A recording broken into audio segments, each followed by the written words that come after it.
আসসালামাইকুম ভিউয়ার, কিছুদিন আগে আমি এই হাইব্রিডের নাগামরিচ রোপণ করেছিলাম আমার বাগানে।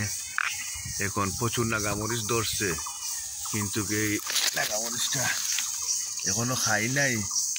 মরিচগুলা খুব সুন্দর ধরছে এবং গেরান হইব।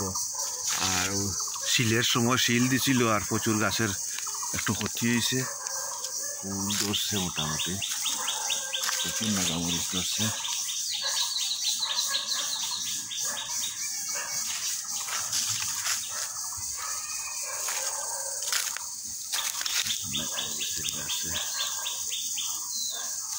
আর এই নাগামরিচের গাছে এখনো ফুল এবং বাড়ি বাড়ি ফুল ফসল আইতেছে মোটামুটি